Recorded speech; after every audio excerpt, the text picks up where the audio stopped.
Shalom, kembali lagi bersama saya Wong LA Community. Wong LA ada di LA untuk jadi berkat yang luar biasa.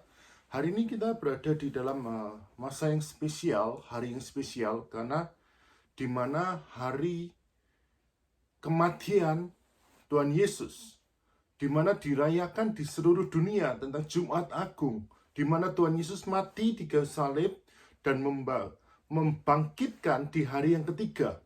Nah, kita perlu belajar satu hal pada hari ini, bagaimana proses kematian Tuhan Yesus. Saya memberikan satu tema yang luar biasa pada hari ini, bahwa renungan hari ini adalah arti sebuah kematian. Banyak orang di hari-hari ini sedang mengalami satu kematian.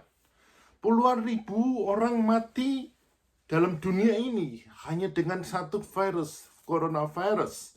Dan kita perlu belajar ada satu kematian yang tidak pernah mengalami, yang sungguh luar biasa yang ada dalam kehidupan kita. Yaitu kematian siapa? Kematian Tuhan Yesus. Dia mati dan di hari ketiga dia bangkit. Tidak ada satupun tokoh di dunia ini yang mati dan hari ketiga dia bangkit, kecuali itu Tuhan Yesus dalam kehidupan ini.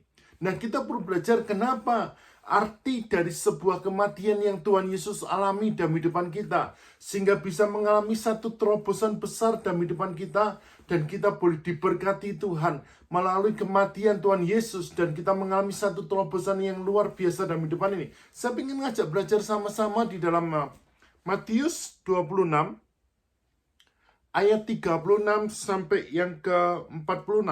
Saya akan bacakan dengan topik di situ, di Taman Getsemani.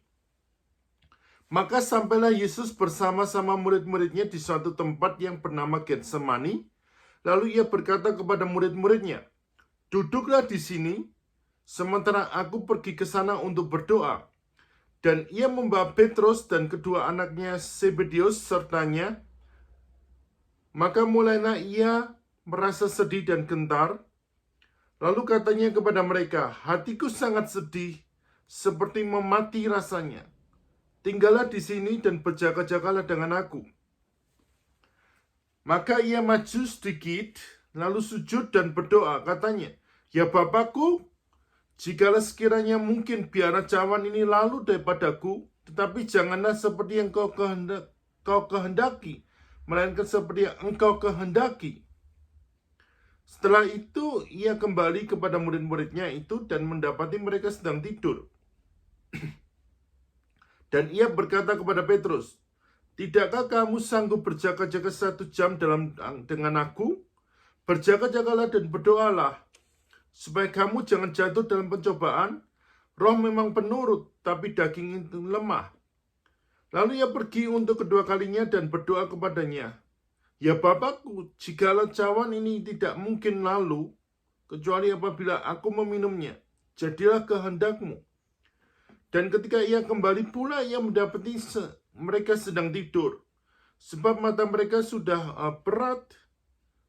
Membiarkan mereka di situ, lalu pergi dan berdoa untuk ketiga kalinya, dan mengucapkan doa yang itu juga. Sesudah itu ia datang kepada murid-muridnya dan berkata kepada mereka, "Tidurlah sekarang dan istirahatlah. Lihat, saatnya sudah tiba bahwa Anak Manusia diserahkan ke tangan orang-orang berdosa. Bangunlah, mari kita pergi. Dia akan menyerahkan aku, sudah dekat." Nah, ini ada satu cerita yang luar biasa ketika Tuhan Yesus sebelum dia mengalami satu kematian di pagi yang subuh. Dia di Taman Getsemani, dia membawa Petrus beserta dengan Zebedeus dan kedua anaknya. Mereka berdoa di sana meminta belas kasihan, meminta biar kehendak Tuhan yang jadi untuk bisa lalui dari kematian Tuhan Yesus. Namun apa yang terjadi? Tuhan tidak mendapatkan sesuatu yang luar biasa, tapi dia menyatakan bahwa dia menerima satu kehendak Tuhan yang luar biasa dalam hidup ini. Dia menerima satu kehendak Bapaknya, sehingga dia bisa melewati setiap proses yang terjadi ini. Namun yang sesuatu yang luar biasa gini, dia melakukan semuanya demi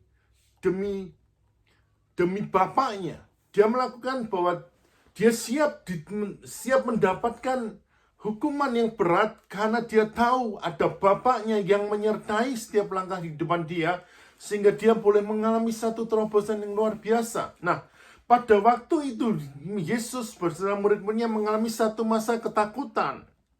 Dia takut dalam menghadapi semuanya. Dia takut bahwa Yesus tidak bisa menghadapi hal itu lagi.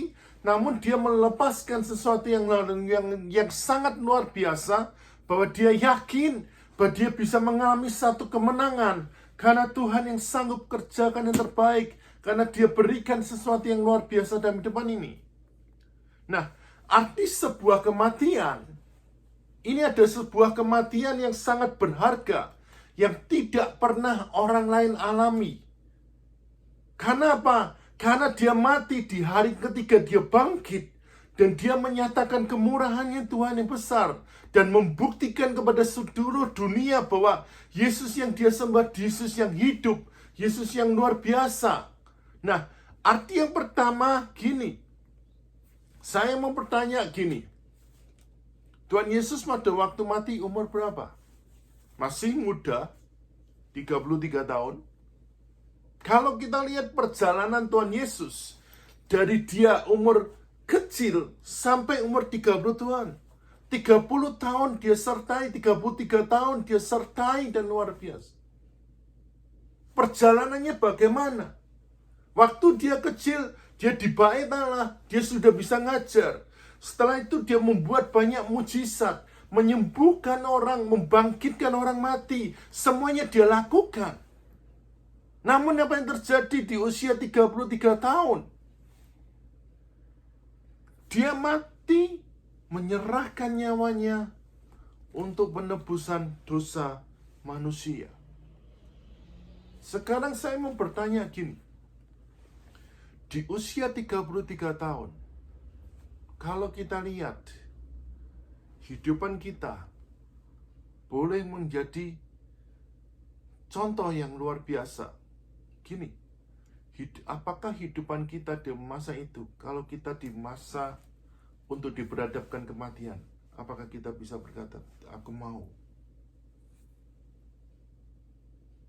Seringkali kita nggak mau berkata, nggak bisa berkata aku mau. Karena apa? Kita masih ada jaya-jayanya. Kita masih banyak perjuangan yang besar, yang di depan mata kita, dan itu menjadikan sesuatu modal yang luar biasa di umur kita.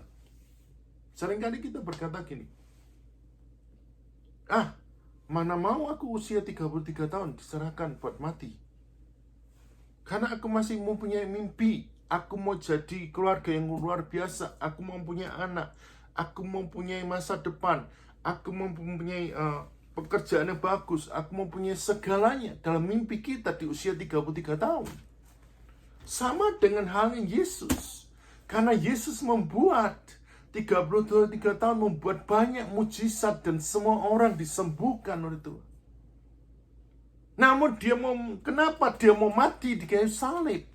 Kenapa dia mau mengorbankan nyawanya mati di kayu salib? Ini yang perlu kita pelajari dalam hidupan kita. Arti yang pertama gini. Secara manusia, dia takut menghadapi semuanya. Di ayat yang ke-39 berkata demikian. Maka ia maju sedikit, lalu sujud dan berdoa. Katanya gini, ya Bapakku, jikalau sekiranya mungkin, biarlah cawan ini lalu daripadaku, tetapi apa? Janganlah seperti yang ku kehendaki, melainkan seperti yang engkau kehendaki. Kata demikian, ya Bapa, jikalau sekiranya mungkin, biarlah cawan ini lalu daripadaku. Kalau kita perhatikan ayat sebelumnya berkata demikian.